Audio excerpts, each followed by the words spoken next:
Praise the lord. హల్లెలూయా. ప్రభువైన యేసుక్రీస్తు నామములో ప్రత్యేకమైన వందనాలు మీ అందరికీ తెలియజేస్తూ ఉన్నాను. దేవుని కృపను బట్టి, ఆయన సంకల్పాన్ని బట్టి ఈ రీతిగా అనుదినము వాక్యం మీతో పంచుకోవడానికి దేవుడిచ్చిన అవకాశాన్ని బట్టి నేను ఎంతగానో ప్రభువును స్తుతిస్తూ ఉన్నాను. మోషే నాయకత్వంలో ఇశ్రాయేలీలందరినీ కూడా ఐగుప్తు దేశం నుండి కానానుకు నడిపించే క్రమంలో అనేక సమస్యలను ఎదుర్కొన్నారు. ఇశ్రాయేలీలు మోషే నాయకత్వంలో ఉన్నప్పుడు మోషే అనేక సార్లు దేవుని సహాయంతో అనేక కార్యములు జరిగిస్తూ ఉన్నప్పటికీ ఇశ్రాయేలీలు ఎన్నోసార్లు సణుగుతూ దేవుణ్ణి బాధపెడుతూ ఉన్నారు. ఆయన దేవుడు పగలు రాత్రి వాళ్ళకి వ్యత్యాసం అనేది లేకుండా వాళ్ళు ప్రయాణం చేయడానికి యెహోవా త్రోవలో వారిని నడిపించడానికి పగలు మేఘస్తంభంగాను రాత్రి అగ్నిస్తంభంగాను ఉండి వాళ్ళని నడిపించారు. అగ్నిస్తంభమునైనను మేఘస్తంభమునైనను వారి నుండి ఆయన తొలగించలేదు.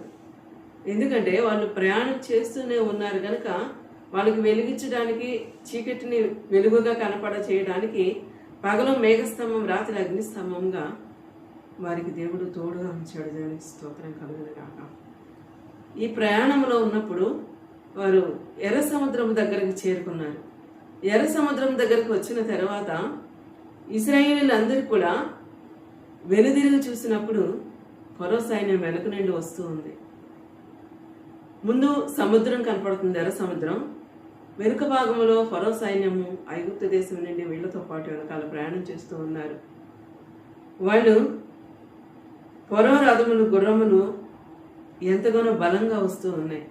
ఇశ్రాయేలీలు వెనుదిరిగి చూసినప్పుడు భయపడిపోయి దేవునికి మొరపెట్టారంట. ఫరో సమీపించుచుండగా ఇశ్రాయేలీలు కన్నులెత్తి ఐగుప్తీయులు తమ వెనుక వచ్చుట చూచి మిక్కిలి భయపడి యెహోవాకు మొరపెట్టారంట. మరలా అదే నోటితో వెంటనే మోషే మీద సనగడం ప్రారంభించాడు. ఇక్కడ ఇశ్రాయేలీలలో రెండు రకములైనటువంటి ద్వంద్వభావంతో వారు ఉన్నారు. ఒకవైపు దేవుని స్తుతిస్తూ ఉన్నారు ఇశ్రాయేలీలు అందరూ కూడా ఫరో సైన్యం గురించి భయపడి దేవునికి మొరపెడుతూ ఉన్నారు. అదే సమయంలో మోషే మీద సనుగుతున్నారు. ఎందుకంటే ఐగుప్తు దేశం నుండి మమ్మల్ని ఇక్కడ ఎందుకు నడిపించే, అక్కడ సమాధులు లేవనా? మేము అక్కడ ఉండడానికి, ఇక్కడ నీతో ఉండి మేము ఈ రకంగా బాధపడే కంటే కూడా ఐగుప్తులో మేము దాసులుగా ఉండటమే మంచిదని వారు మోషే మీద ఎంతగానో సణుగుతూ ఉన్నారు. అయితే మోషే ఒక గొప్ప మాట ఇక్కడ మాట్లాడుతూ ఉన్నాడు. ఇది నన్ను నిర్గమకాండం 14వ అధ్యాయము 13వ వచనంలో ఒక గొప్ప వాగ్దానంతో కూడినటువంటి మాటను ఇక్కడ మోషే మాట్లాడుతూ ఉన్నాడు. అందుకు మోషే భయపడుకుడి, యెహోవా మీకు నేడు కలుగజేయ రక్షణను మీరు ఊరక నిలుచుండి చూడుడి. మీరు నేడు చూచిన ఐగుప్తీయులను ఇక మీదట మరి ఎన్నడూ చూడరు. యెహోవా మీ పక్షమున యుద్ధము చేయును. దేవునికి స్తోత్రం కలుగును గాక. ఎంత ధైర్యం గల మాటను మోషే దేవుని యొక్క సహాయంతో, ఆత్మ సహాయంతో ఇశ్రాయేలులతో మాట్లాడుతున్నాడంటే, భయపడద్దు మీరు, యెహోవా మీకు నేడు కలుగజేయ రక్షణను మీరు ఊరక నిలుచుండి చూడండి. మీరేం చేయొద్దు, అలా నిలుచుండి చూడండి. దేవుడికి ఒక గొప్ప కార్యం చేయబోతూ ఉన్నాడు.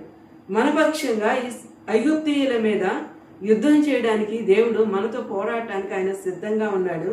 యెహోవా మన పక్షంగా యుద్ధము చేస్తాడని ఇశ్రాయేలీలతో మోషే మాట్లాడాడు. అంత గొప్ప వాగ్దానంతో కూడినటువంటి మాటను మోషే ఇశ్రాయేలీలతో మాట్లాడారు. దేవునికి స్తోత్రం కలుగును గాక. అప్పుడు మోషే దేవునికి మొరపెట్టినప్పుడు దేవుడు ఏమని సమాధానం ఇచ్చాడంటే, నీవు ముందుకు సాగు, ఆగిపోవద్దు అని చెప్పేసి ఇశ్రాయేలుని ముందుకు ప్రయాణం చేయమని చెప్పి నీవు ఆ కర్రను పట్టుకొని సముద్రం వైపు చూపమని దేవుడు మాట్లాడతాడు. నిర్గమకాండం 14వ అధ్యాయం 21వ వచనంలో మనం చూసినట్లయితే, మోషే సముద్రం వైపు తన చేయి చాపగా యెహోవా రాత్రి అంతటి బలమైన తూర్పు గాలి చేత సముద్రమును తొలగించి దానిని ఆరిన్నేలగా చేశాను. నీళ్లు విభజింపబడగా ఇశ్రాయేలీలు సముద్రం మధ్యన ఆరిన్నేల మీద నడిచిపోయి ఆ నీళ్లు వారి కుడి ఎడమ ప్రక్కలను వారికి గోడవలే ఉండెను. దేవునికి స్తోత్రం కలుగును గాక. ఎప్పుడైతే విశ్వాసంతో వాగ్దానంతో కూడినటువంటి మాటలు పరిశుద్ధాత్మ సహాయంతో మోషే ఇజ్రాయేలీలతో మాట్లాడారో దేవుడు ఒక గొప్ప కార్యాన్ని ఇక్కడ చేశాడు. యెహోవా రాత్రి అంతయు బలమైన తూర్పు గాలి చేత ఆ సముద్రంను తొలగించడం వలన అక్కడ 6 నెలలుగా కనబడినట్లుగా ఒక పెద్ద రహదారిగా అక్కడ ఏర్పాటు చేయబడింది. 2 వైపులా కూడా నీళ్లు గోడల వలె ప్రక్కలకు గోడల వలె ఆగిపోయి ఉన్నాయి. మధ్యలో ఒక పెద్ద రహదారిగా ఏర్పడింది. అప్పుడు ఇశ్రాయేలీలందరూ కూడా ముందుకు ప్రయాణం చేస్తూ ముందుకు కొనసాగుతూ ఉన్నారు. దేవునికి స్తోత్రం కలుగును గాక. ఇది చూస్తున్నటువంటి ఐగుప్తీయులు భయపడిపోయారు. చూడండి 25వ వచనంలో చూసినట్లయితే, వారి రథచక్రములు ఊడిపడినట్లు చేయగా వారు బహు కష్టపడి తోలుచుండిరి. అప్పుడు ఐగుప్తీయులు ఇశ్రాయేలీయుల ఎదుటి నుండి పారిపోదుము రండి, యెహోవా వారి పక్షమున మనతో యుద్ధము చేయించుడానని చెప్పుకొనిరి. దేవునికి స్తోత్రం కలుగును గాక. ఐగుప్తీయులందరిలో కూడా ఒకలాంటి భయం కలిగింది. ఇదే వాళ్ళ దేవుని ద్వారానే కార్యము జరుగుతుంది. ఇశ్రాయేలు పక్షంగా వారి దేవుడిని యుద్ధము చేస్తున్నాడు కనుక మనం ఓడిపోతాం, పారిపోతాం రండి అని చెప్పేసి పిరికాత్మ వాళ్ళలో ఉంది కనుక వాళ్ళు వెనుదిరిగి ప్రయాణం చేస్తూ ఉన్నప్పుడు వెంటనే దేవుడు ఏం చెప్పాడంటే 26వ వచనంలో, అంతలో యెహోవా మోషే ఐగుప్తీయుల మీదికిని వారి రథముల మీదికిని వారి రౌతుల మీదికిని నీళ్లు తిరిగి వచ్చినట్లు సముద్రం మీద నీ చేయి చాపమనేను. యెహోవా సముద్రం మధ్యన ఐగుప్తీయులను నాశనం చేశాను. నీళ్లు తిరిగి వచ్చి ఆ రథములను రౌతులను వారి వెనుక సముద్రంలోనికి వచ్చిన ఫరో యొక్క సర్వసేనను కప్పివేశాను. వారిలో ఒక్కడైనను మిగిలి ఉండలేదు. దేవునికి స్తోత్రం కలుగును గాక. శత్రు బలవంతుడిపై విజయం ఇచ్చే దేవుడు మన దేవుడు. దేవునికి స్తోత్రం కలుగును గాక. శత్రువులను మన ముందు నడవకుండా వారిని హతమార్చే దేవుడు. దేవునికి స్తోత్రం కలుగును గాక.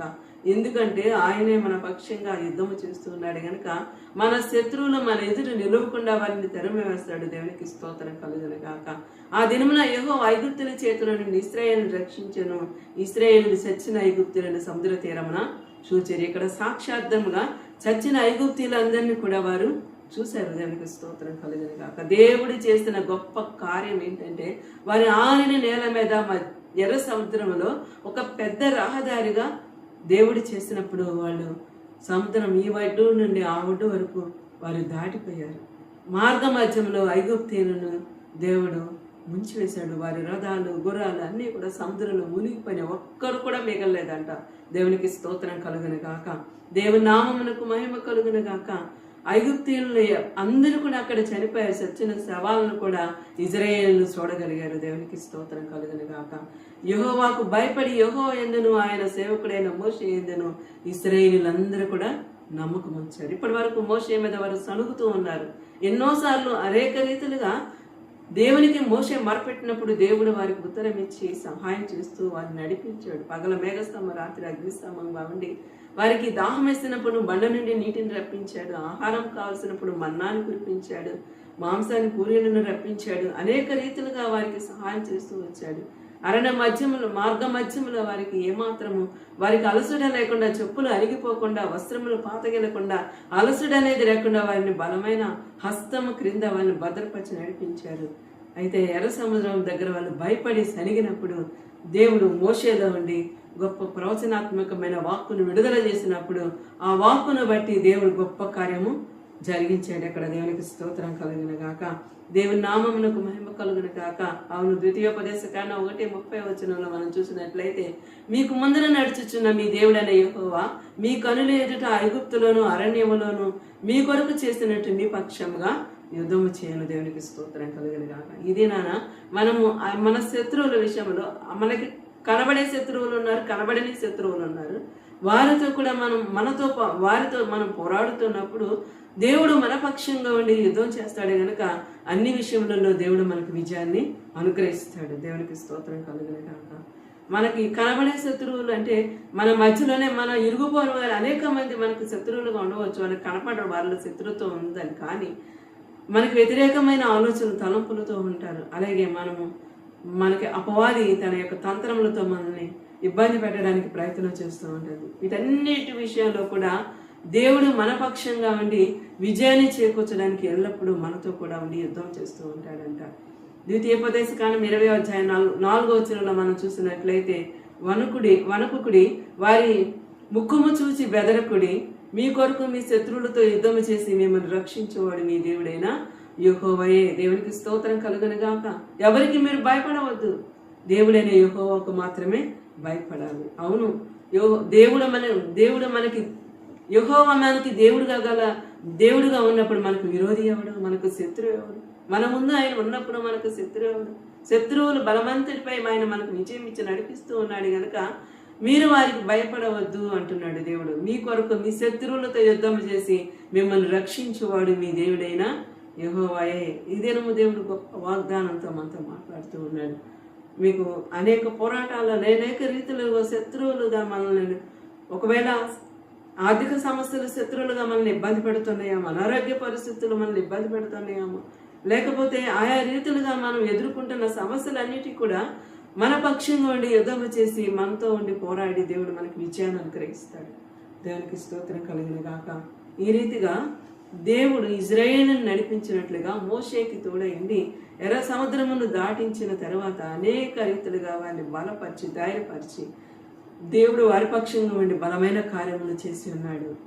వారిని నడిపించిన దేవుడు ఈ దినాన మనతో కూడా ఉన్నాడు. అవును, అబ్రహాము, ఇస్సాకు, యాకోబుల దేవుడు, మోషేకి తోడై ఉన్న దేవుడు, యెహోషువకి తోడై ఉన్న దేవుడు మనతో కూడా ఉన్నాడు ఈ దినాన. ఈ వాగ్దానాలన్నీ కూడా మనకి ఈ యొక్క వాక్యము మన పితరులకు ఏ రీతిగా దేవుడు మాట్లాడాడో ఆ వాక్యాలన్నీ కూడా మనం హృదయానికి అప్లై చేసుకొని, మనం హృదయానికి అన్వయింప చేసుకొని, మనం వాటిని అనుసరించి మనం ప్రార్థన చేసినప్పుడు దేవుడు మన పక్షంగా ఉండి యుద్ధం చేయడానికి ఆయన ఎల్లప్పుడూ మనకి సహాయం చేస్తాడు. దేవునికి స్తోత్రం కలుగును గాక.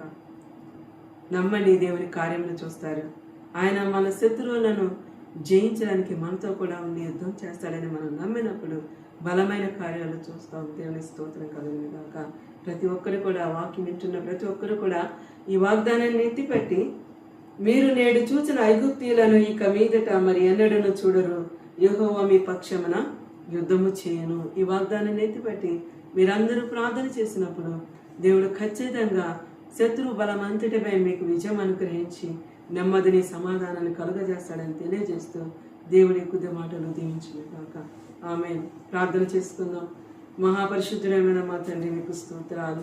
యుద్ధశూరుడా, బలశూరుడా, యోధా గోత్రపు సింహమైన తండ్రి, దావీదు వేరు చిగురైన దేవా, మీకు స్తోత్రాలు, స్తోత్రాలు, కృతజ్ఞతలు తండ్రి, మీ కృతజ్ఞతలు తండ్రి.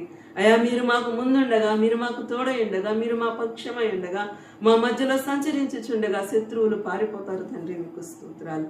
మాకు బలమైన దేవా, మాకు ఆధారమైన తండ్రి, మమ్మల్ని నడిపిస్తూ ఉన్న దేవా, మీ ప్రజలను మీరు జ్ఞాపకం చేసుకోండి. ఎవరైతే వాక్యం వింటున్నారో వారందరినీ మీరు జ్ఞాపకం చేసుకున్నారు. వారు ఏ సమస్యలు ఉన్నారో వారి పక్షంగా మీరు యుద్ధం చేసి వారికి విజయము దాయిచ్చేయమని ఈ దినమంతా మీరు మాకు తోడేండి కాపాడినందుకు కృతజ్ఞతాస్తుతులు చెల్లిస్తూ యేసు పరిశుద్ధమైన నామములో అడిగి వేడుకొని పొందుకొని నామ తండ్రి. ఆమేన్.